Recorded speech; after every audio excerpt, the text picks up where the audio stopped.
Rob, hey, how you doing? Just getting things going Okay, here. Kyle, how are you? I am very good. Thanks for joining us today, and excited to talk with you. We'll see who drops in the room, and we're going to be streaming live on Facebook, and we'll see how things work out. Sounds great. Yeah, for sure. All right, so we've got Patrice here to assist me, and she'll help show some of the images and things like that as we talk. I'll try to do that myself as well, and we're gonna kick things off here, get on to Facebook streaming, and then we'll go from there. Rob, any questions? I'm game. I'm not quite sure exactly what we're going to talk about, but I'm sure I can wing it. We'll get there. Yeah, we'll definitely get there. All right.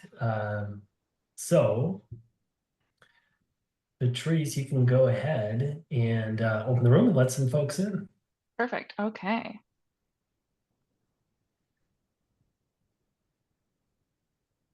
All right, guys. So we are live on Facebook right now. I'm Kyle Kaufman, your host of the Meaningful Ideas Trading Club, and we are opening our Zoom room now. We've got some folks coming in. Just remember, guys, feel free to drop in or out at any time during this call. The Meaningful Ideas Trading Club, we like to focus on health, wealth, and relationships. We like to bring important people on with important ideas and great execution, and just talk about all the ways to tackle life. And what did I read recently? What was the term? How to approach life. Basically, you get these obstacles that come at you. It's a way to kind of deal with all of it, right? And get through those objections. So guys, we're live now. Rob Wells is here. Rob is an attorney. Rob and I met in through the Strategic Coach program, which is an executive coaching program put on founded by Dan Sullivan.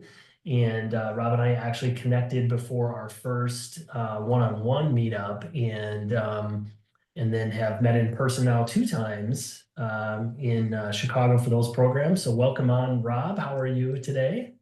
Doing great, Kyle. I'm doing really good. It's good to see you again. Good to see you too.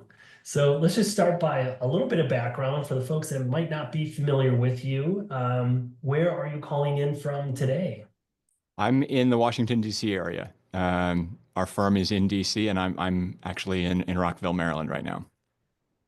Very good. Now, the first time that I saw you on Zoom, I thought, okay, rock IP, there's a guitar in the background. You must be a rock and roll guy, right? Like that's the whole thing, right? So tell us first about the name, Rock IP. Is there an association with the guitar? Are you a rock and roll fanatic? Tell us Y- that. I am a rock and roll fanatic, but that's actually not where it comes from. I in a prior life I did perform in Vegas. I played in a lot of bands and stuff. Um, Whoa, okay.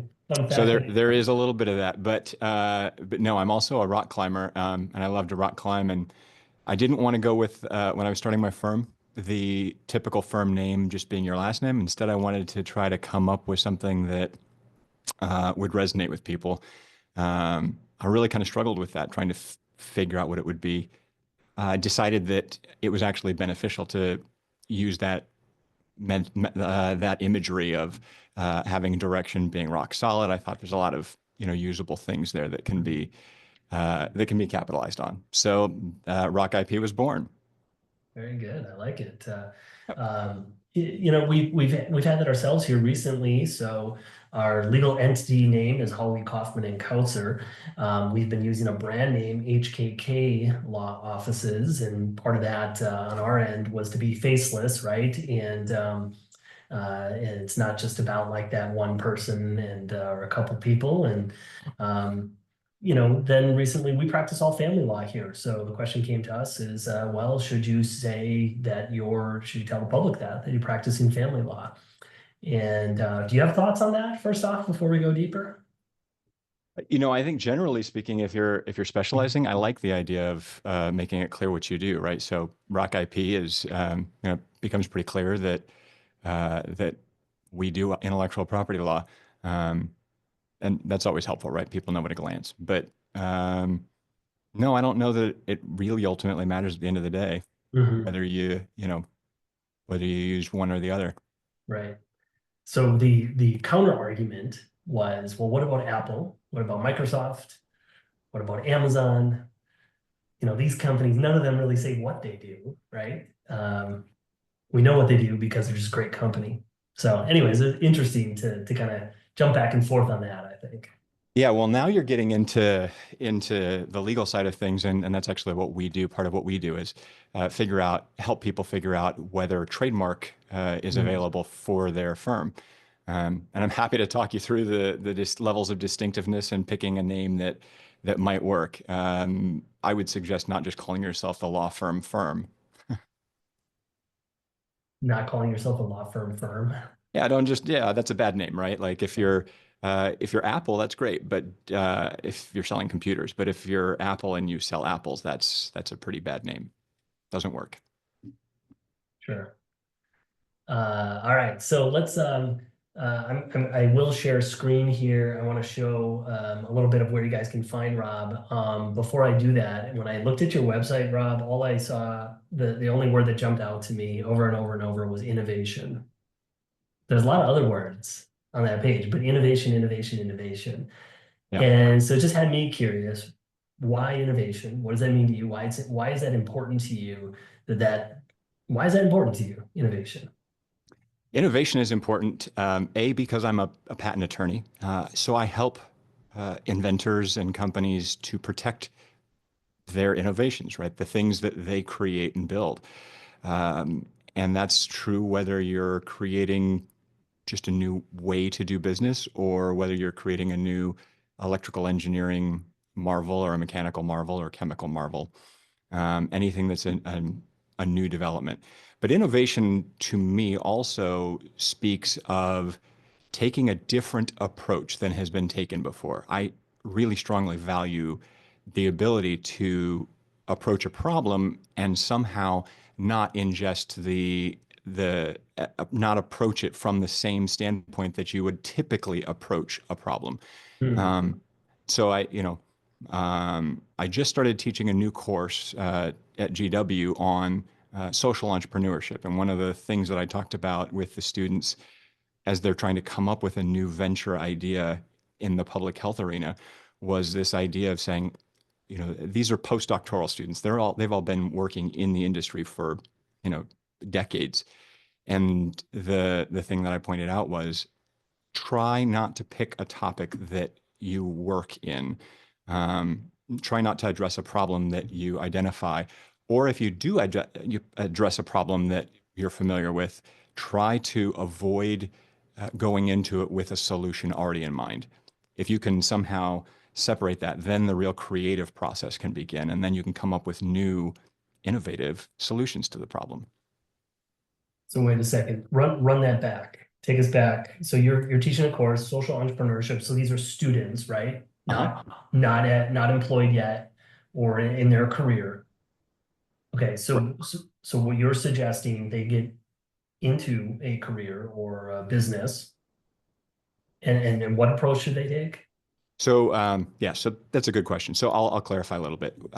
In the social entrepreneurship, that course that I'm teaching, it's for postdoctoral students. So they've all been in industry for quite some time, and most of them are currently still working while they're trying to get their doctorate of public health.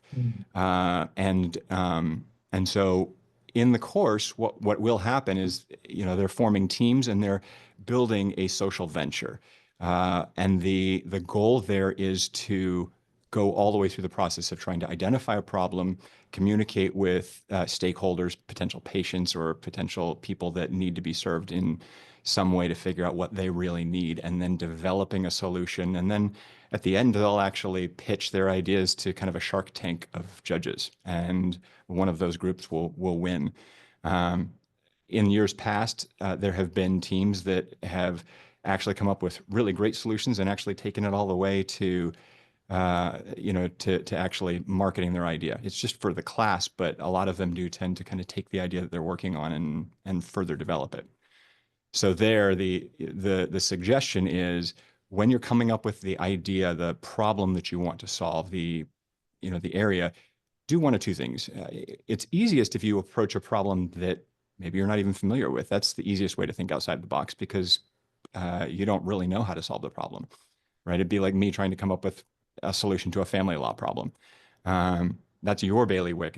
It's not really mine. So uh, I would probably come up with some really off the wall ideas, and that's actually a good thing. Uh, Yeah, there it the is. other suggestion that we make, the other side of that is, okay, if you pick an area that you are familiar with, then I would strongly encourage you to walk into that concept without a solution in mind. Try not to have a solution in mind, and try not to, no, there's no bad ideas when you're brainstorming, but try not to gravitate towards the idea that you put out there. Maybe don't even put it on the page for a while. Okay. All right. So essentially what you're saying is go into this open-minded, right? Like just listen first, listen, watch, observe, soak it in, be a sponge, and then brainstorm. Like, are you saying to yourself openly, to think of different creative solutions? If you've got a team, that's one of the very best ways to be innovative, right? If you've got a team, then you can all sit down, go through maybe a couple of creative, just kind of mind expanding exercises, and then get the whiteboard out. When I take some of my companies my clients that I help to try to identify the technologies and the innovations that they should either be researching and developing on, or that they already have, trying to figure out where they should go next, what they should develop next. We'll sit down in a room and we'll cover the walls with, pages and pages, big, huge poster boards. And for the first 5 to 6 hours, sometimes we'll just cover the walls in every single possible idea that we can come up with. And then from there, then we narrow those down. Got it. So do you get to the point of solving it, or you like, I know I wasn't clear on that. If it was Yeah. think of the solution, but then walk away, or is there a point where you decide, all right, we're gonna make a change here, we're gonna innovate? Yeah, so you start the process. The creative process starts by putting up all the ideas. And then you Mhm. take those and you kind of try to categorize them a little bit.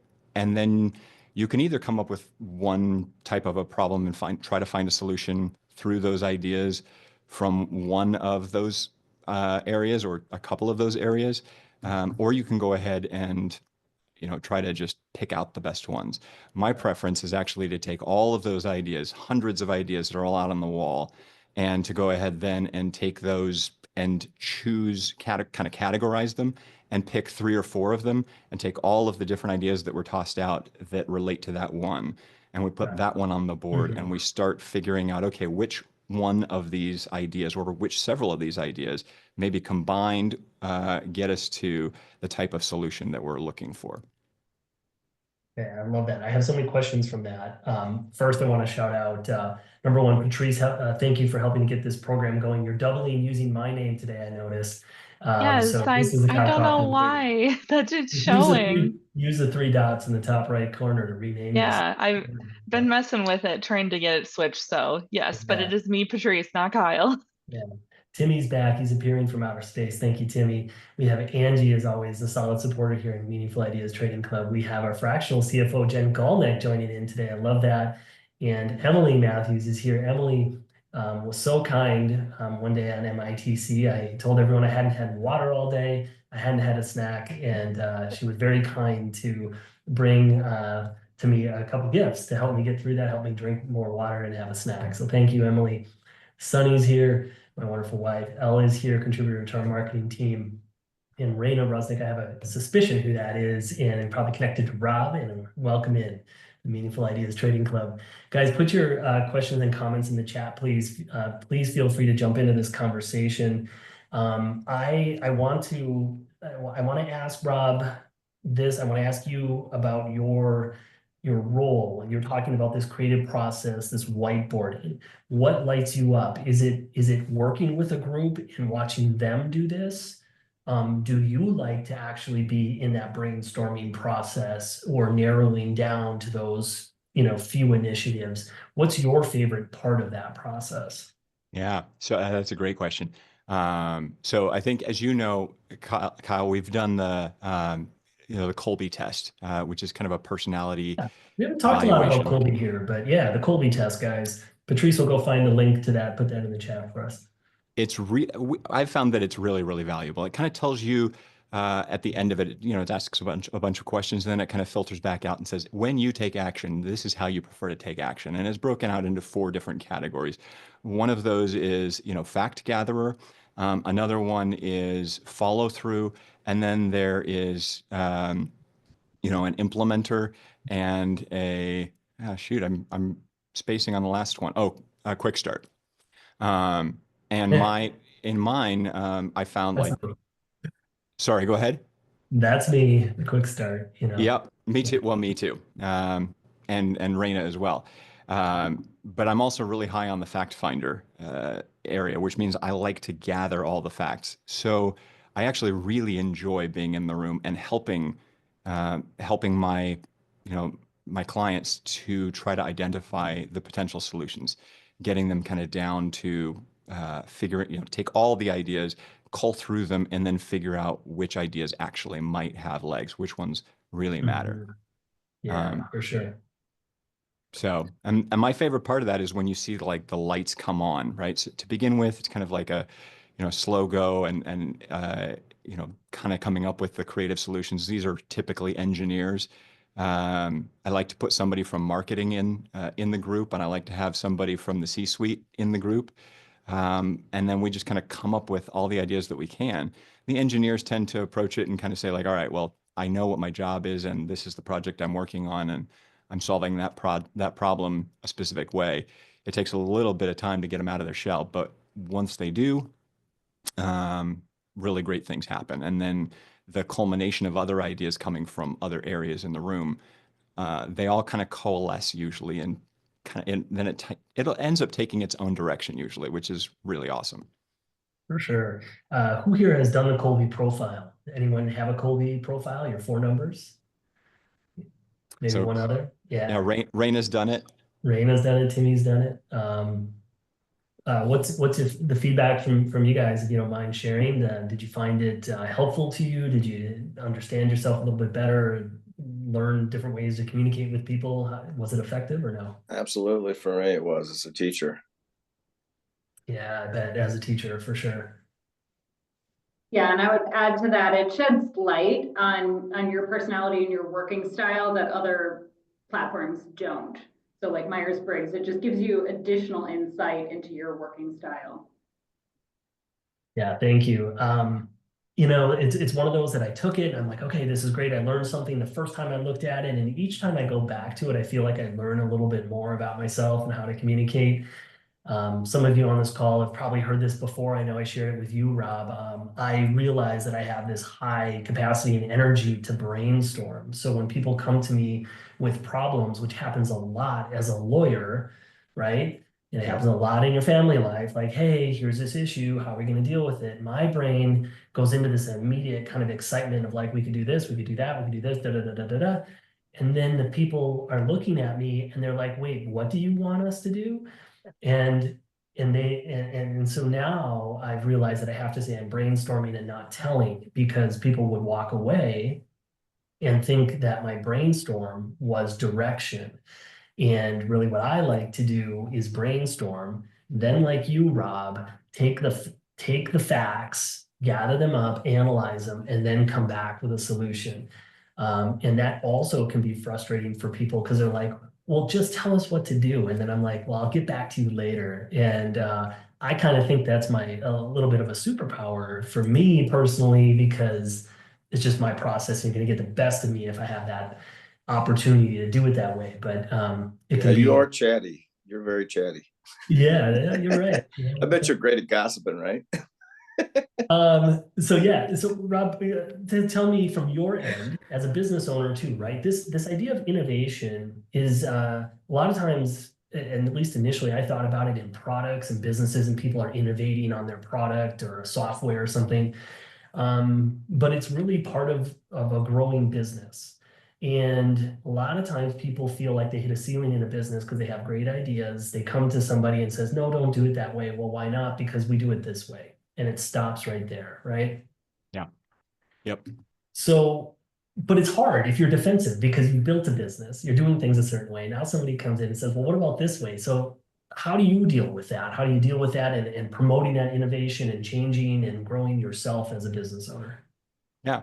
So to begin with, I've got what we've called our vivid vision, and that's a 3-page document. It's available to everybody publicly. I'm happy to send it to anybody who wants it, right? And in that vivid vision is very clear, kind of the ethos of the firm and kind of what we want to stand for and how we want to behave, what we expect and respect. And it looks down the road for 3 years. And within that, one of the things that we have written in there is that we welcome everybody's ideas. Everybody should feel free to voice their opinions awesome. and to provide their ideas. That doesn't necessarily mean that we're going to implement every one of them, but what it does mean is that we think there's always a better way to do what we're doing. Even if what we were doing was perfect to begin with, it may not be, it won't by definition be perfect. You can't get to the next step without changing your approach, right? Like if you always do the same thing, you'll never, you can't make that next leap, that next step. So we do kind of expect and want and welcome the different ideas from our own team members at the firm. But Where in does your addition, vivid vision live? Where does it live? it's on a document that's available to everybody that sits right on the network. We have a printed version of it. It's there and available. It's something that I actually send to potential new hires when, one of the very first things that we ask them when they say that they're, when they send us a resume is we send that vivid vision to them along with a few questions that kind of say like, is this the type of firm that you would want to work for and what excites you about it? Does that and tend to attract more or detract? It depends. But if somebody comes in and they take a look at our vivid vision and we, I think you and I have probably both seen read the book or are at least aware of the idea of 10x is easier than 2x. That comes from Strategic Coach as well. But this concept of making a paradigm shift, is easier to do, and growing exponentially is easier to do than simply just working a little bit harder. And so that's in our vivid vision as well, right? We would like to grow by 2 to 4x every year for the next 3 years, in terms of revenue, in terms of the number of employees and team members that we've got. All of it has to grow and increase. And so we're looking for people who buy into that, who are excited by that. And so if we send that vivid vision to someone and they come back and say, look, I just kind of want a job and some hours, then they're probably not the person that we're looking for. Yeah, it's a So great it helps tool. clarify things. For sure. It's a great tool, right? It sets those expectations. I love that. So far it has been. Yeah, we've weeded out we weed out a fair number of people. Most people are interested and they're vocally animated, excited about the trajectory that the firm is going to take. We've had some that say like, look, I just want a gig, and then that's not really what we're looking for. So Kyle, we do have a question in the chat from Angie. Yeah, go ahead, Angie. What's your question? So basically, I was just wondering when you are brainstorming and you have all these people and ideas and everything like that all over on the walls there, like you were saying, I mean, do you have a goal in mind? Or if you're not looking for a topic that you pick and then you guys just throw ideas out there? Am I understanding that correctly? yeah, so you're exactly right. It doesn't really work to just kind of say like, all right, guys, we're here. We just want ideas, just any ideas. And then somebody says like, well, eggs, bacon, and sausage, and you kind of go, what? And well, that's what I'm going to get for breakfast. That doesn't really make a whole lot of sense, right?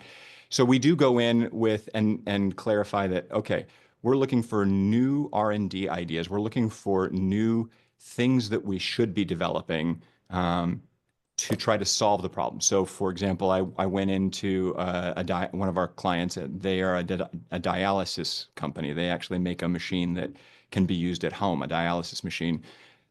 Typically dialysis is done at a facility. It's purifying the water enough to clean the blood. It requires a fairly large,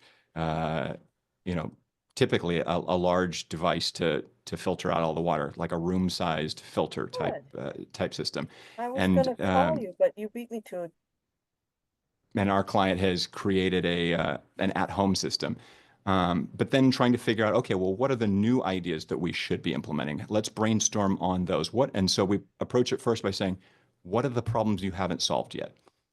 So we'll toss out those problems, right? And we'll basically create one big, poster board for each one of those. And that's how we end up with the walls first covered, right? And there's a bunch of different problems with the top having the problem listed on it. And then we'll basically go around the room and try to filter out all the ideas that we have that address that problem, that could address that problem on that particular poster board. And if we need additional poster board because there's a lot of ideas, we'll grab another one and put it up. And then from there, we'll go ahead and we'll say like, okay, we have all the people from software here. We've got all the people from hardware. We've got, the people from the doctor, the doctor on call, or the doctor that's in-house, the chief medical officer. And we've got some people from C-suite and some people from marketing. Which of these ideas excite you? And we'll actually identify, based on each different team, which ideas they're excited about. And then from there, we'll go back and we'll kind of cull that list down to the ones that are the most popular, the ones that they think really have legs. And then we'll take each of those ideas and try to figure out how to implement them. How do you've got this idea for, let's say, making a chat feature so that people can chat with other people who are getting dialysis treatment at the same time, right? To kind of make them not feel as alone. And then we'll start trying to figure out, okay, well, how do we do that? And how do we do that without, what are the issues, privacy concerns, and other things? And, making that connection. Somebody says, oh, well, how are people going to chat when they're, hooked up to a machine and they can't really go anywhere? Well, what if we, I don't know, make it on their smartphone, part of an app, or, whatever. We'll just kind of cull through all those different ideas. We'll throw them all out there. Somebody says, well, maybe we have a keyboard attached to the machine. I don't know, but come up with all different ideas. And then out of that come the better ideas that people really get excited about and that hopefully shape things. When you get all those different people in the room that have different approaches, that's when you start to see, somebody from marketing will say like, I'd like to see this. And the engineers go like, they roll their eyes typically because they get told all the time by marketing, like, there's this new feature we'd love you to implement. And then they have to try to figure out how, and oftentimes it's not really feasible. But then when somebody from marketing says that and they can get immediate feedback, you start to see kind of like back and forth and then real development. Thank you. Yeah. All right, Emily, I don't know if you're tied up yet, Emily. I wanted to hear about your, you described it a decision tree when you're working with your clients and helping them choose a property. And I'd just like to hear about the decision tree. What does that look like? Well, it's just giving them choices. It's kind of based on what you do in healthcare, where, like when I worked in the ER, you would have, it's like this, you'd have somebody that came in for pain control, and the doctor would order some sort of injection. And then invariably the person would say, well, they don't like needles. Okay, do you want a shot or do you want an IV? It's kind of, they still had to get something, but you gave them a choice of what was available so they felt like more in control. So when I'm listing a house, it's like you said, you rattle off all these ideas and it's a very familiar to you. And then they're looking like, what did you just say? So I started breaking it down into little pieces. And okay, do you want to use an open house or not? Here are the pros, here are the cons. Do you want, and you fill in, there's quite a number of things, options that they can use. And then it's all written out. It's all written out, so there's no mistaking what they're picking, especially with now the compensation lawsuits and stuff. There's a lot of walking on eggshells. So I spelled out very clearly so that then they understand exactly what they're committing to. It's like the communication is so key when you're working with your clients and your customers, right? Like it's just like the main thing, taking that time planning for them. Like, I like that, right? Like, you have some of that at least documented in your head, maybe on paper. It's almost like a flow chart where you know where you're going with this. Like you said, having them participate in it. Really like that. Guys, I do want to share my screen. I want to show you where you can find Rob. Here he is on LinkedIn. I'm surprised we're not connected on LinkedIn. So here, We should fix that. here goes the invitation. It's sent. We'll put this into the chat. I'll grab that here in a minute and move that over for you guys. You can also find Rock IP at rock-ip.com and learn more about what the law firm is doing and practice areas. You have a podcast. Maybe we can talk about that today. I thought it was really cool. You have a YouTube channel. So you're putting, what are you putting on YouTube? Tell us about that. So the YouTube channel is actually something that is new. It's kind of, our podcast. The goal there is to kind of address the types of intellectual property questions that most of our clients, our startup clients, are facing, to try and address them and provide some of that basic advice. I tend to have kind of an initial discovery call with people where I kind of run through, I'm sure you've gone through it too with your family law clients, where I kind of run through like IP 101, right? And give them, here's a patent, here's a trademark, here's a copyright, here's trade secrets, and this is what's important about each of them. So we're kind of summarizing a lot of that on the YouTube channel and providing that. That's always for attorneys especially, or maybe I don't know because I just have been an attorney for 18 years, but that's an area that always seems a little bit funny for attorneys to go into, right? And there's a lot of resistance to go into video production and putting these things out on YouTube. So how did you make that leap? How did you get across the line? Something that we've been thinking about doing, wanted to do it, know that we should, right, to kind of help and reach other customers. I realized, frankly, that I was spending an hour or more on the phone with every new potential client, and oftentimes saying exactly the same things. It's almost rote at this point. And the idea was, well, I should write a book or make a podcast, do something about it. And we found a group that helps us, that they're handling it. So it costs us a particular amount every month or whatever it is, and it's not overreach, and we're able to sit down for an hour once a week or once every couple of weeks and record and bang out 3 or 4 episodes, and up they go. There you go. We just shot some videos for our YouTube channel earlier today. So we've been building out a studio here at one of our offices, and we had hoped to use that last week and this week. We're not quite there, but it worked for our YouTube content that we're creating for this program. We're not quite ready, but we're excited for it. So I enjoy making the YouTube videos, Rob. I find them, it also helps me just as a lawyer. Do you find it that way? Like I know you know the concepts, right? And what you're saying, but it's like reinforcing that, like every time that you're verbalizing that, whether it's in a consultation, on the telephone, or in video, it's just that increasing that capacity, your expertise. Yeah, no, absolutely.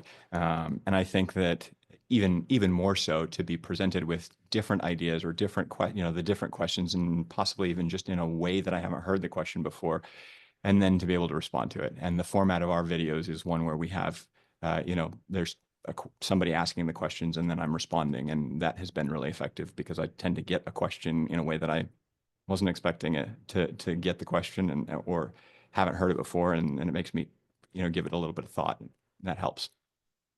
So let's see if you can help us. The hypothetical, right? So, you running the business, you have a certain way, a process of doing it. Somebody comes along and says, why do you do it like that? I think you should do it like that. Let's just stop right there. And I want to ask you, Rob, we'll start with you. And if anyone else has any thoughts on this, how do you handle that, right? Like, you're just in the thick of it. You need the work done. How do you work through that as a business owner, as a manager, as a leader? Well, is it somebody inside of my firm that's asking that question, Yes, or is this unsolicited? Yeah, inside. Oh, okay. Well, I mean, again, we're wide open to different ideas. Somebody says, I think we should do it this way. Okay, well, tell me why, and tell me what benefits you think that would bring. Tell me how much time you think it would take to do it a different way. What would it take to change? Are we talking about something that's quick and easy? Explain it to me. Raina and I have a tendency, and I think she's the one who started it, where she'll just look at me and go, that's interesting, say more, right? And that, like, that's a pretty open-ended way of expanding the conversation. And I tend to adopt that pretty frequently and just say, that's okay. Say more about that. Tell me more. What do you want to know? I want to know more about what you're thinking. Like, just help me understand. I remember there was a time, and I like that because to the person, right, there's a lot of like, hey, is it my place to say this? That creates an environment like, we welcome this, keep going, really helps that person through that process. So I like that. I might adopt that. That's interesting. Say more or tell me more. Yeah. I recall a time we were trying to innovate something years ago, and the leader of the law firm at the time was just like, no, we can't do that. It's too much work. And, da da da da da, and just kind of like shut it all down. And I'm like, we literally put a man on the moon. And if they can do that, I'm pretty sure we can fix this process, right? Like we just need to be open-minded to it, allow the people that think they can fix it to go to work on it. So I try to remind myself as that now, if I'm in a leadership role, not to just shoot things down, be open-minded. So what? We have a question in the chat, Kyle, regarding his YouTube channel. Yeah, Emily, go ahead, Emily, with your question.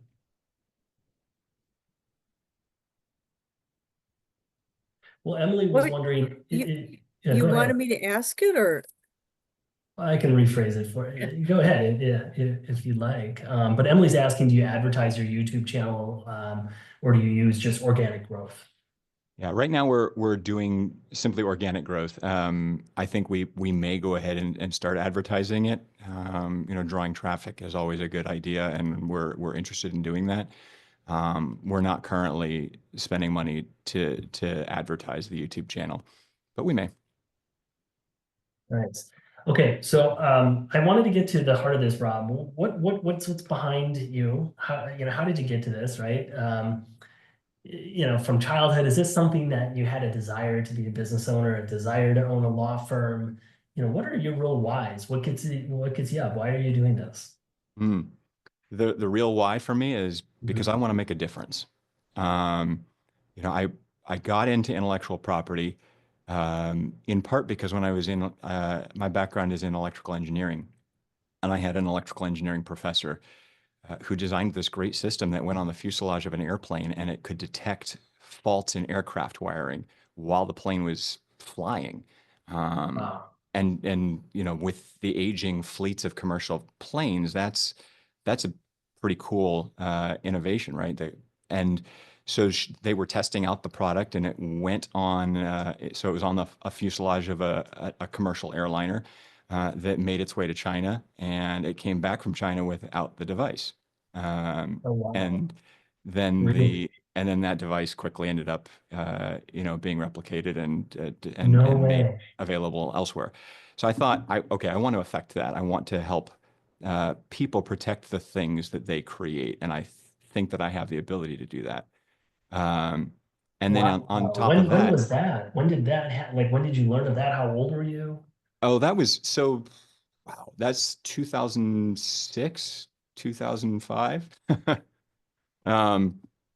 But then I went to work for a law firm, for a big law firm, that did only intellectual property. And the reason I did that was, again, because I wanted to make a difference. And my thought was, okay, if there's an intellectual property case that's going to go to the Supreme Court, the firm that went to, there's a really good chance that they were going to be the ones representing representing that issue. They would be on one side or the other. And that really excited me. But what I started to find out was it was probably the seventh or eighth time I had sued Apple, and for infringing somebody's patents. And in that particular case, one particular case, I realized I was the junior guy in a team, and on that team there was, it was 1 out of 40 litigations worldwide, concurrent litigations worldwide between the company that I represented and Apple. And I realized I can't move the needle. I can't make a difference. I could find the smoking gun here in this case, and it still wouldn't change anything. So I started to try and explore ways to make a difference. And I realized that startup companies were getting really, really bad advice in terms of intellectual property. Partially because it's too expensive to go to the really big firms that provide the good advice. And then also partially because the big firms, even if you have the money, tend to prefer to take the other larger clients instead of the small client, right? The Sonys, the Medtronics, the GEs, instead of taking the little guy who's just had his one good idea, because there's potentially more business there and they don't want to conflict out. So I left and started up my own firm specifically with the goal of helping the startup company and giving them a leg up. And we found that when we file a first patent application for a new startup company, startup companies are always trying to raise money. They're going to their VCs, they're getting new rounds of funding. And we found that we can file a single patent application and double the valuation of our clients, which means that they can raise twice as much money and have twice as much Sure. runway. And that makes a difference, right? That's really rewarding. Yeah, definitely. Like right off the bat, that's a good win too, right? For those startups, that they have something that has that real value. I love that. Jen's asking, do you recommend businesses have an IP attorney lined up before they submit a copyright or patent application? Yeah, so a copyright is fairly simple and straightforward. You don't necessarily need an attorney to help you file the copyright. I can even give you the URL. It's pretty straightforward. But for a patent, my suggestion would be, yeah, definitely talk to an attorney about the idea, about whether it's patentable, and about the right approach. There's a lot of variations and nuances to it, and there's a lot of strategy that goes behind it.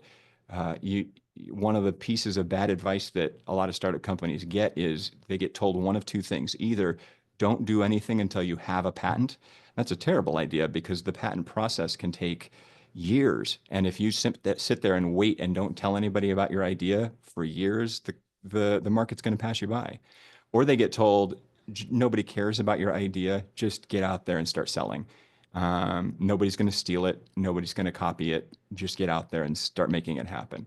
And that's also really bad advice because there's a Wall Street Journal article or a New York Times article that actually referred to a large, well-known tech company and said, when they come knocking for your startup company, that's the end.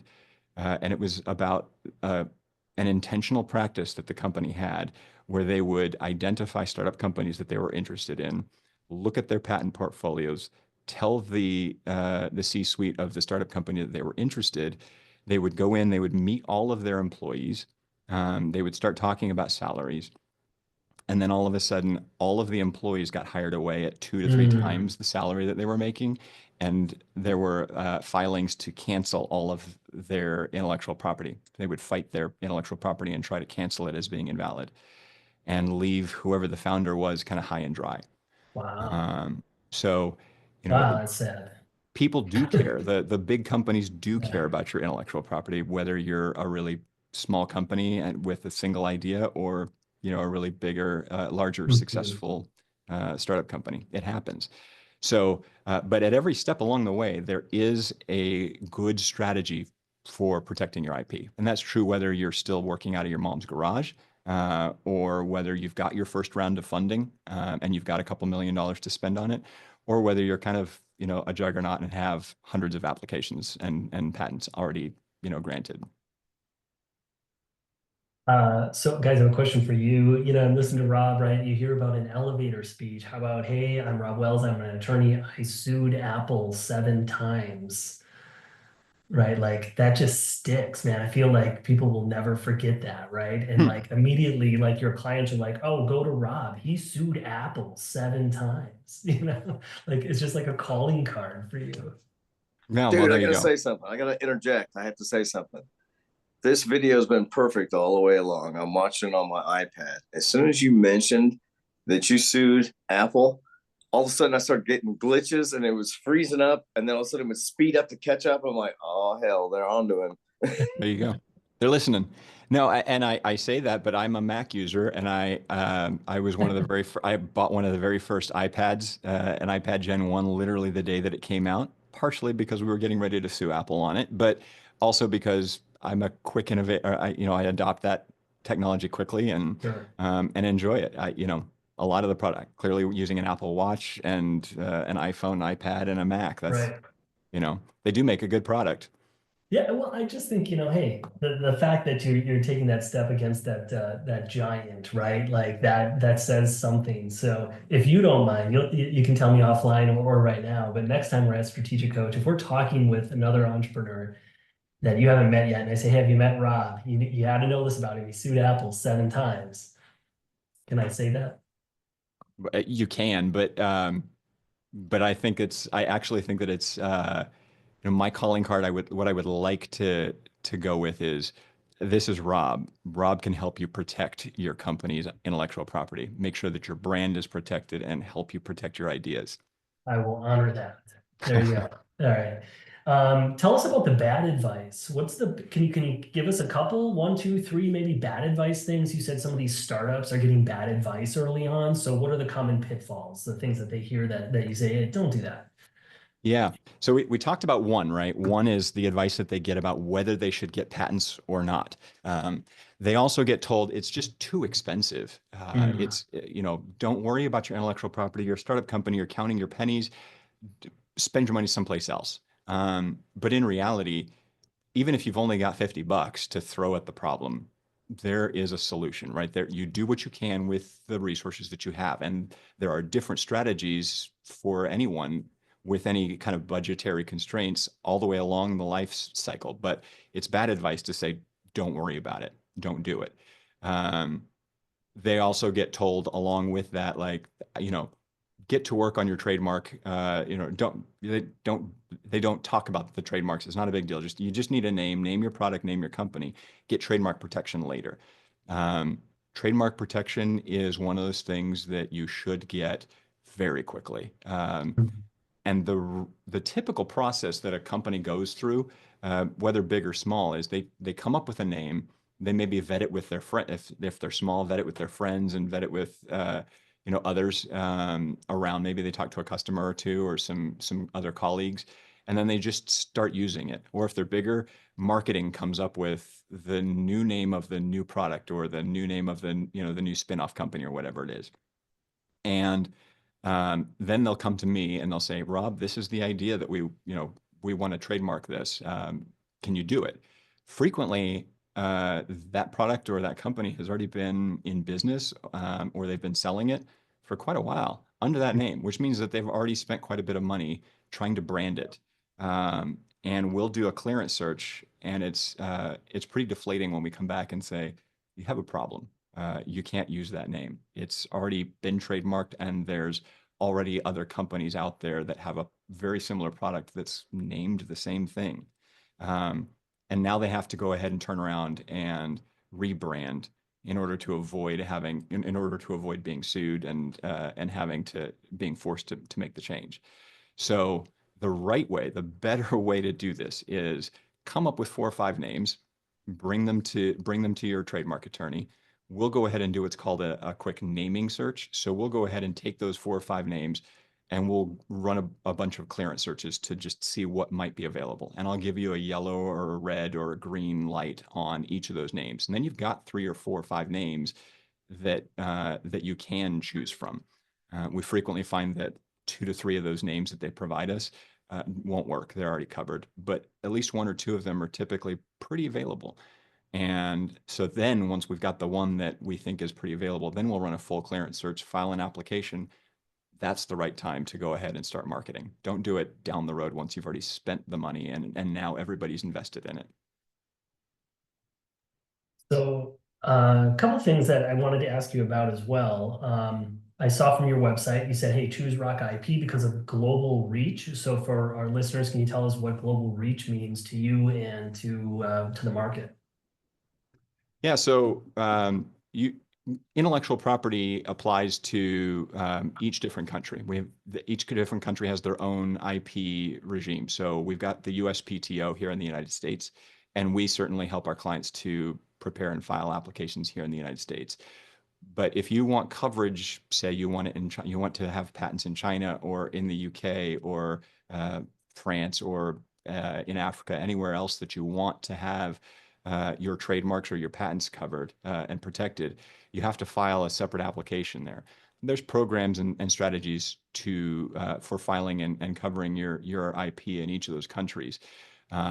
But one of the first things that should be done is making a determination about which countries you want to file in and why. Because you can't simply file in every single country and get a patent everywhere. That would be cost prohibitive. Apple doesn't even do that, right? They make a more strategic decision. There's a little bit of strategy that goes into figuring out which countries you want to file in and why. One is, where are you going to sell your product? And where are you going to actually be in business? Another one that we take a strong look at is, where are your competitors filing patent applications? Where do they have patent protection? And then another one is, where do you and your competitors manufacture the product? Do you manufacture the product in China? Then China might be a good place to have your product protected, so that you don't run into problems with maybe the person who's manufacturing your product ripping it off and selling it in China. Those are the kind of ideas in terms of what we look at when we're talking about creating a global reach and a global marketplace and trying to help protect things globally. Yeah. Thank you. What is the sword and shield concept? Yeah, you have been reading up on a bunch of what we've done. So the typical approach, the typical thought about what a patent does is, you think about, okay, the patent actually protects, if somebody infringes on my patent, if somebody else is using it, then I go after them and I, whack them and I try to, that's kind of the sword mentality. The idea that, like, you just take those patents and you go out there and you find out who's infringing your patent and then you attack. But they actually don't just do that. Instead, what they are also good for is as a shield. So if you have a patent portfolio and your competitor has a patent portfolio, then if they accuse you of infringing one of their patents, you can turn around and say, like, well, okay, but you're also infringing ours. So let's come to an agreement where we'll cross-license. You can have a license to our patents and we'll take a license to yours, and away we go, rather than being caught sort of with your pants down and saying, like, I don't have any patents and now I have to, pay out a big licensing fee or stop doing what I'm doing. From the shield perspective, it's also valuable to take and protect the different ideas that you come up with and have by even just filing a patent application, whether it gets granted or not. That idea is now in the public domain. If it gets granted, then you get that 20-year monopoly to protect your idea, that you can stop other people from practicing it. But if it doesn't, you're still okay, because you've already disclosed the idea, and as long as it's not covered by one of your competitors' existing patents, they won't be able to get another patent that covers that concept, because you've already disclosed it. It also works as a plowshare.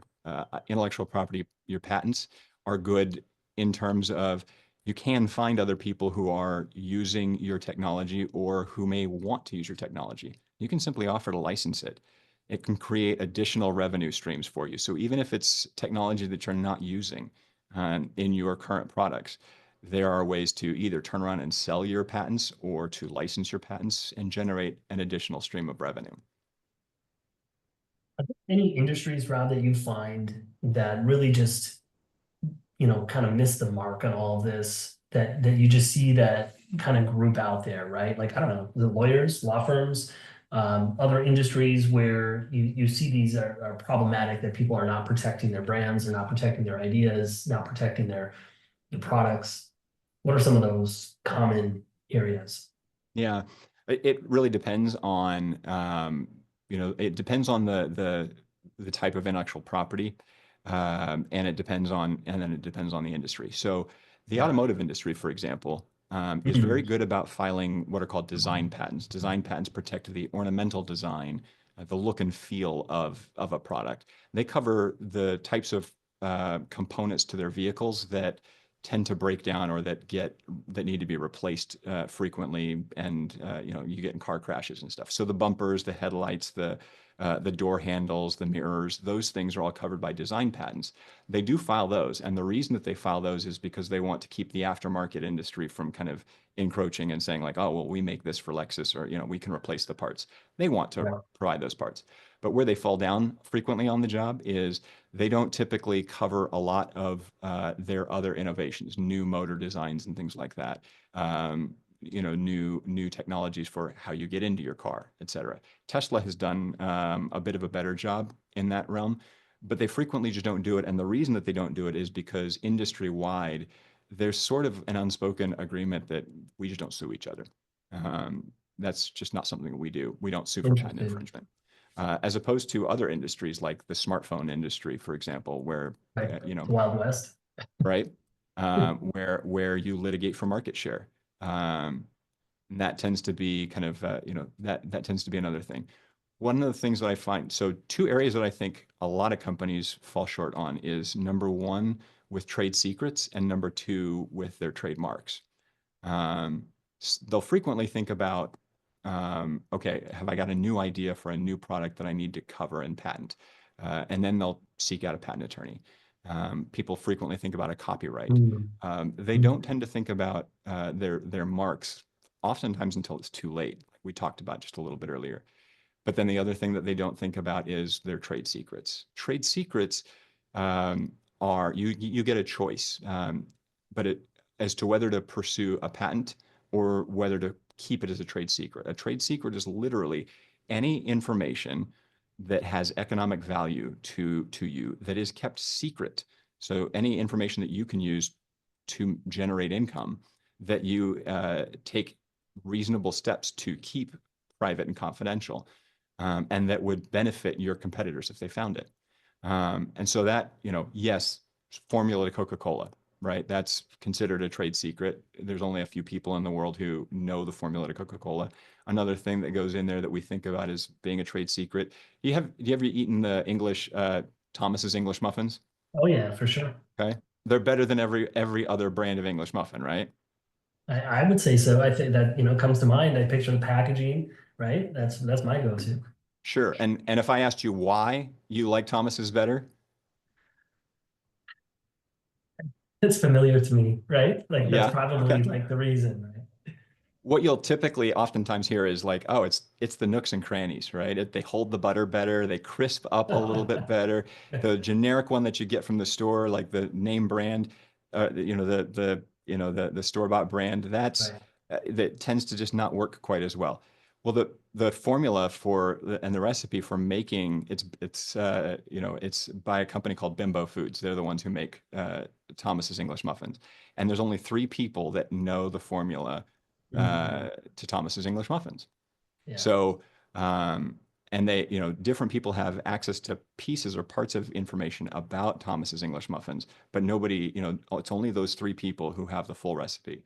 Well, one of those people went to Hostess and said, hey, look, if you hire me, I know the formula and I can help you do that. To Hostess's credit, they went to Bimbo Foods and said, hey, you should know that this guy says that he's got the formula. He went to prison over it. There was a lawsuit and he went to, he was charged and off he went. Wow, that's amazing. That goes back to a concept of a friend of ours that comes to MITC from time to time. His name is John Erline, and he's a photographer. He does really wonderful headshots for people. Like he's really the best. And he uses the phrase community over competition. And the minute you talked about that story there with Hostess, I just thought that's really neat. They're competitors in a way, but like they're willing to say, look, we're going to do the right thing here, instead of just taking this, and that's really great to hear that exists in the world, right? Oftentimes we hear all the negative things about these giant corporations and companies and CEOs and all that sort of stuff. So that's a great story to hear. Thank you for sharing that. Yeah, no, I guess that is a good one. But the other things that qualify as trade secrets that people don't think about are things like customer lists. You wouldn't want your customer list getting out. You wouldn't want your pricing deals getting out there. And those are things that, employees of a company frequently kind of think, okay, well, I've been, I'm aware of all these lists. And so when they go from, one to another, they'll put it on a flash drive and take it with them. And they think that, they're okay to have that. And in reality, they're not, right? That's something that the company keeps confidential, that they hold private. And so then the issue becomes, as the company, you can only get protection on it under a trade secret. You can only take somebody to court on it if you've taken reasonable steps to protect it. And that means having a policy in place, letting people know that it is a trade secret and that you expect them to respect it. And then maybe on their exit interview, explaining what it is that they've had access to and that those things are trade secrets and you expect them not to use it. And then that way, if they actually do find a way to take that information with them, you can go after them again. I know Jen is taking copious notes on this, and I want to come back to trade secrets here in a minute. Reminder, we are going today to until 1:15 Central Time. And Rob, you really are dropping a lot of value here, and I want to make sure that people connect with you. So I'm going to show your YouTube channel again, and I'm going to go ahead and subscribe. We've put this into the chat already, but I encourage you guys to subscribe to Rob's YouTube channel, check out his website, his LinkedIn.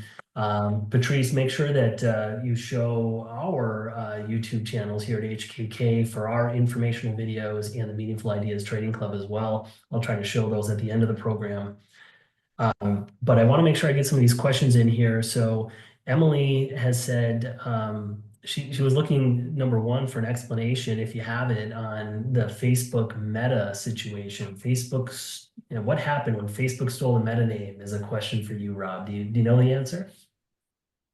When Facebook stole the meta name, I'm not familiar. Can you clarify a little bit on that and tell me what? I know that they changed over to Meta and they spent a lot of money to kind of control that area, but I'm not 100% I'm clear not on either. what the Meta issue was the name of a small company. I don't even know what they sold or did or anything, but I know that they tried taking Facebook to court to stop them stealing the name. And I just wondered if you had heard about that, or if they, if they failed to do their trademark, or if they just had it and Facebook steamrolled it. I just was wondering. Yeah. Big Okay. deal. So yeah. So okay. So I can't speak to the particulars, but I can give you some information that probably helps. Number one, you get a trademark. A trademark essentially just protects the consumer's ability to recognize the source of a product or service. So, for example, Rock IP, right? If somebody came into a firm that was called Rock IP and I wasn't there, like they'd be a little upset. Or if you drove into a shop that had these great big golden arches, and then you showed up and they said, no, we sell tires here. We don't do milkshakes, right? Like you'd be confused and frustrated. And so if you take it all the way back in trademark, it was to go back to like the blacksmith that was there in like the 1600s and he made your sword or whatever it was, right?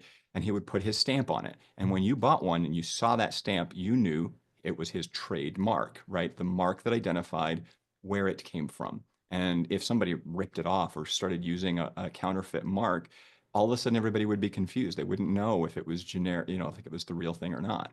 And so what happens is you can get a mark that covers a particular set of goods and services, right? So when we file a trademark application, we have to declare there's 42 different classes of goods and services. You have to pick which class of goods and services you belong in.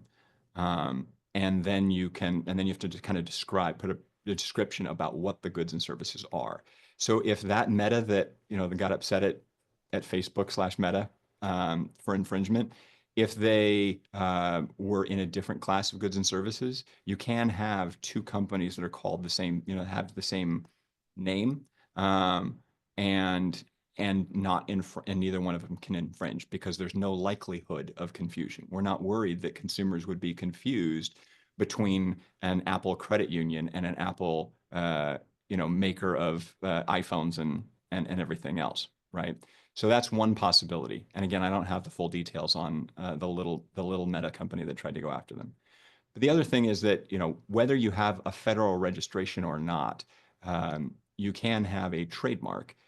your mark exists by virtue of just kind of creating and using it. When you file that trademark, that registration or that application to register the mark, you get, based out of that, you get a presumption that you are the primary user and that the mark is valid and subsisting. But even if the USPTO gives you your mark, they grant the registration, there could still be somebody out there that was using it. And if that person can come in and prove that they were using it before your application was granted, then you can lose your mark. That's why we do clearance searches and stuff, is to try to prevent that from happening with our clients. But to the extent that, Facebook ran their clearance search and was looking at the name Meta and trying to figure out and get the Meta name, and felt that they were in good shape, and had looked at business records and everything else, they probably would have felt pretty comfortable doing it. There are big companies that do steamroll the little guy. Their pockets are deeper. They can fight for a long time, and they can make it really expensive. And unfortunately, there are smaller companies that end up kind of getting the shaft on that, and that's unfortunate. It is. Thanks, Emily, for asking about that and the explanation, Rob. It's always interesting to think about these real world examples. I love that. Jen, tell us about your digital notebooks. And it sounds like you're using that to protect some of your trade secrets. Can you share with us? Yeah, so being professional services, a lot of what I'm doing is very much related to the conversations that I'm having with each of my clients. And I formerly would have a separate notebook for each client so that I wouldn't have to worry about my client seeing a different client's notes when I was there or flipping through it. But the other piece of it that I realized is my team members have their own notebooks too.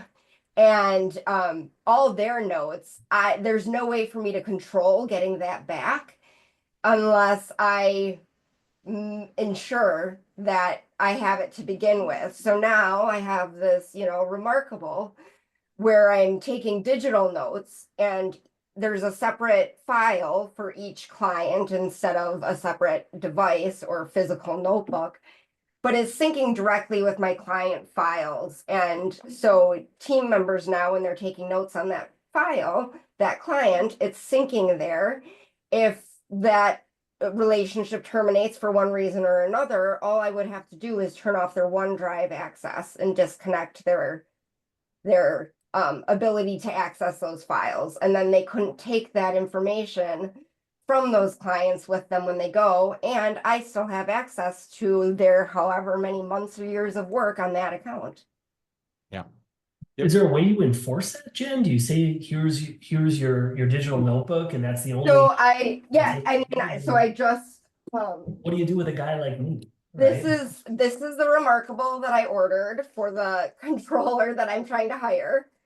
And so enforcement is a part of onboarding. This is your remarkable, and it is hooked up to OneDrive. All of your client notes need to be kept here.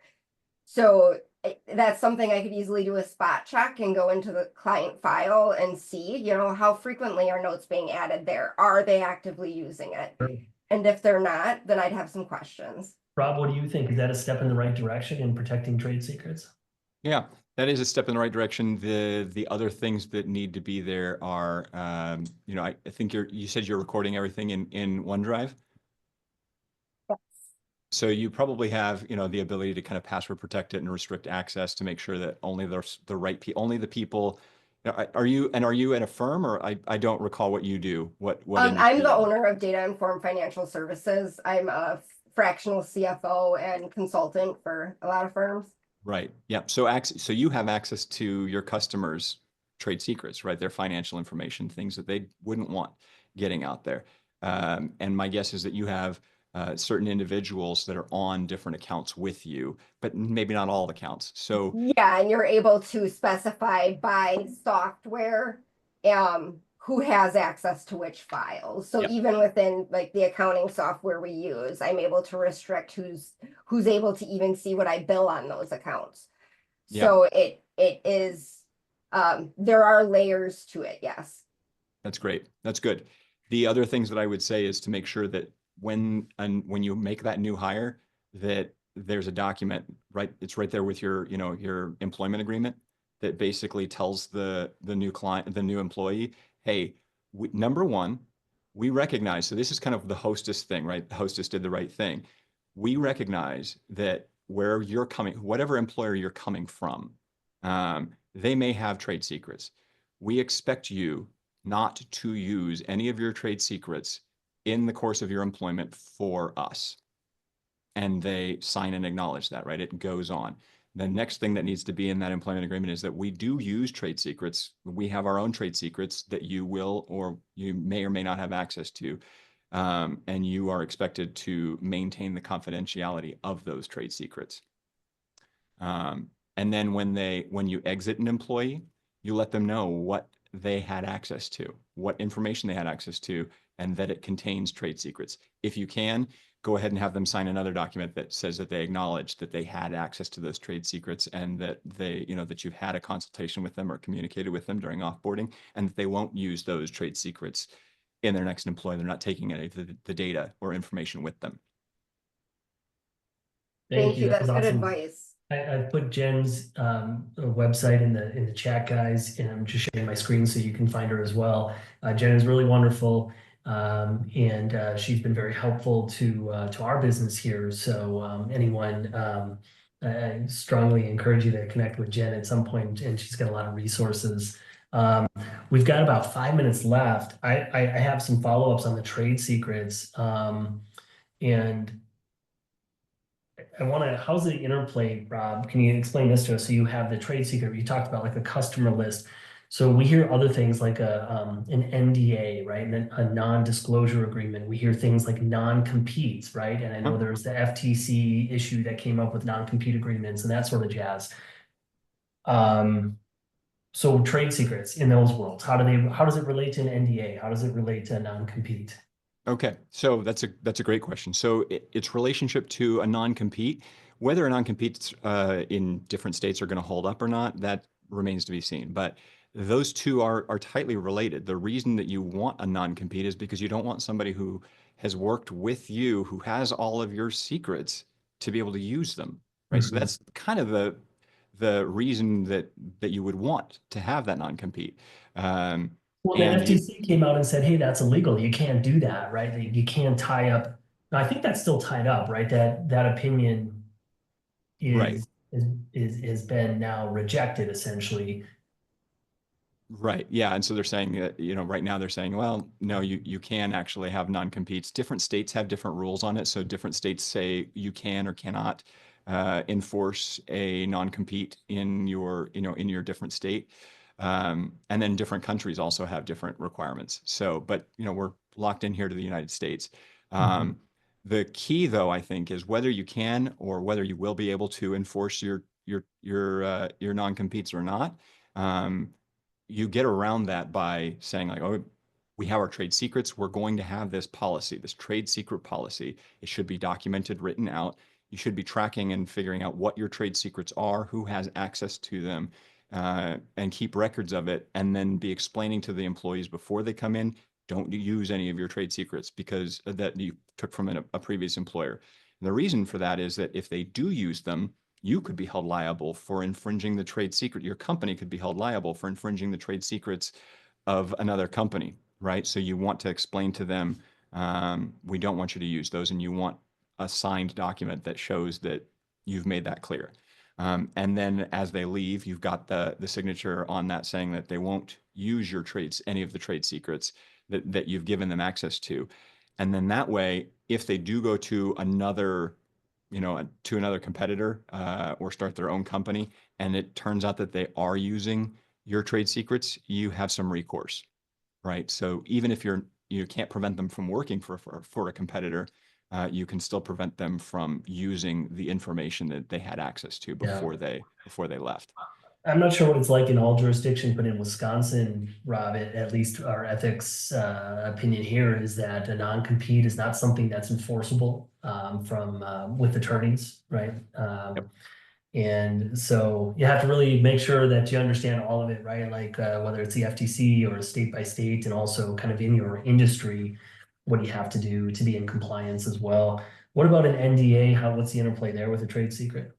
Yeah, so the reason you use an NDA is so that you can disclose information that you think is confidential, that you don't want anybody else to disclose.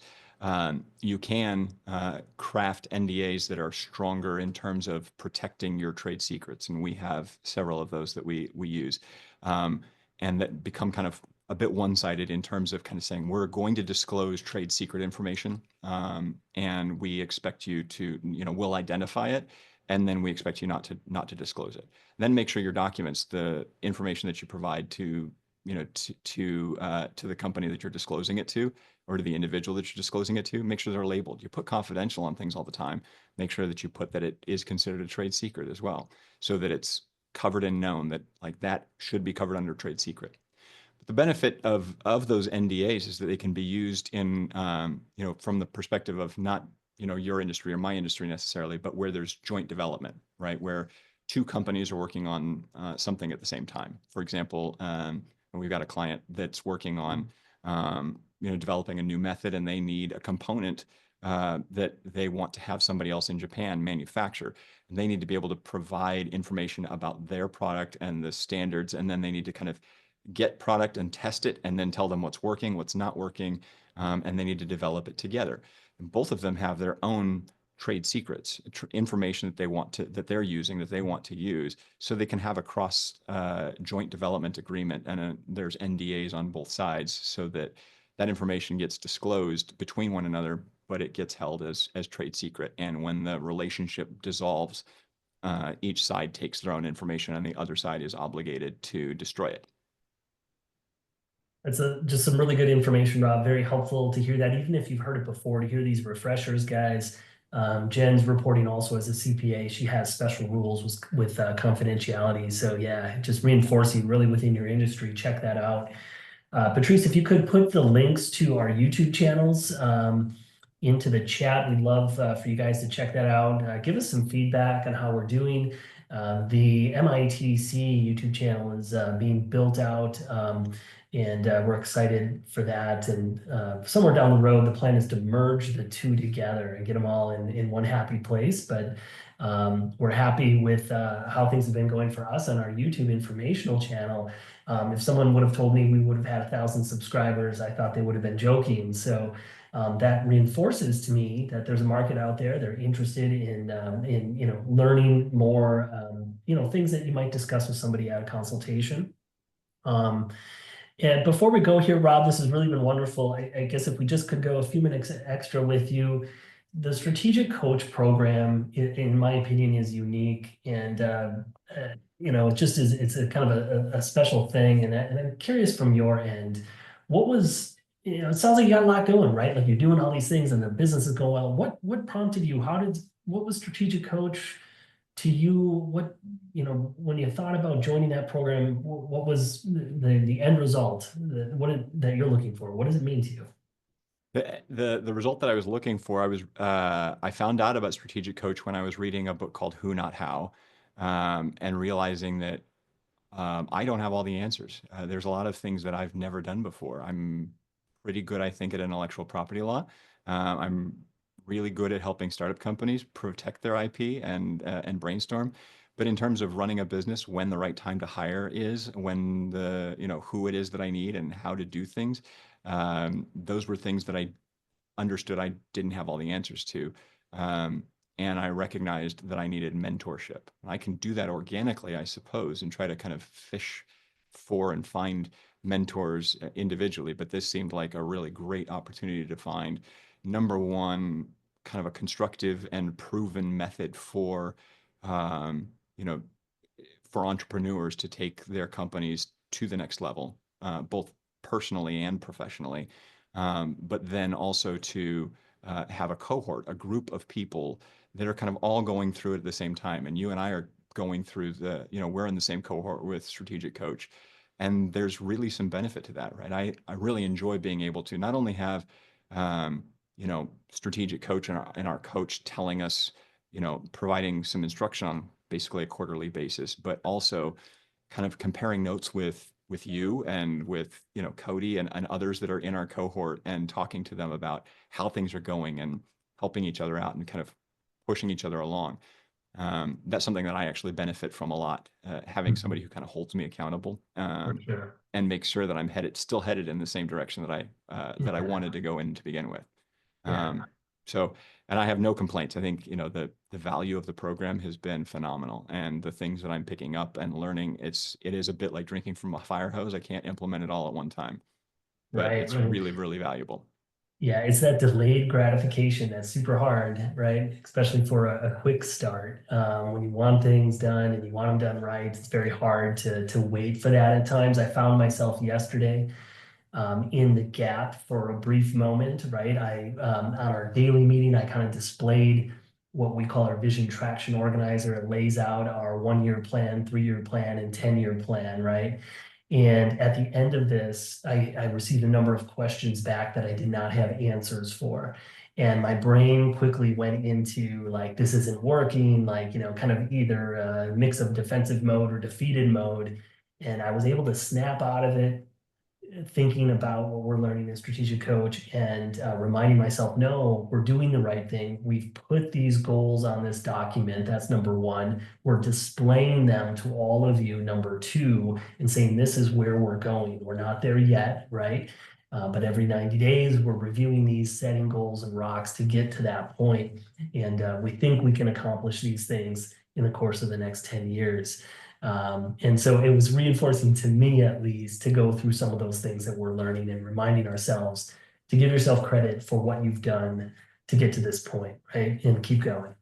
Yeah, yeah, absolutely. And I think what you're talking about is kind of the gap in the gain there. But also I'm hearing, you know, references to kind of basically a 10x is easier than 2x. One of the things that was really valuable to me was this recognition and realization that, like, I can actually set a goal that people think is really audacious and might even scoff at, and say, like, yeah, I get that it's ambitious. And that's where we're headed. And it's okay to have that vision and to kind of say, that's where we're going.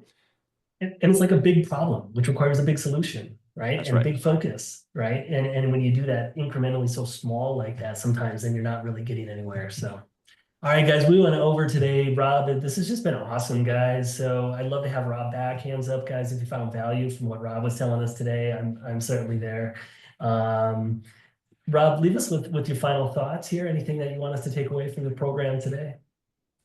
You know, I think the thoughts about, you know, we were just talking about strategic coach. I think, you know, some of those principles are really key. Measure backwards, and, you know, and recognize things backwards. Look at the things that you've gained and build a mentality and an idea of being successful, of winning. That's a really positive way to look at things, and it helps perpetuate and move you forward. In terms of intellectual property, take a look at your trademarks, take a look at your trade secrets. Let me know if I can help. I'm happy to, you know, just give me a call. I'm happy to help out. All right, that's so good. Thank you so much, Rob. We appreciate your time. I appreciate all of you tuning in, participating in the program, watching us on Facebook and here in the Zoom room.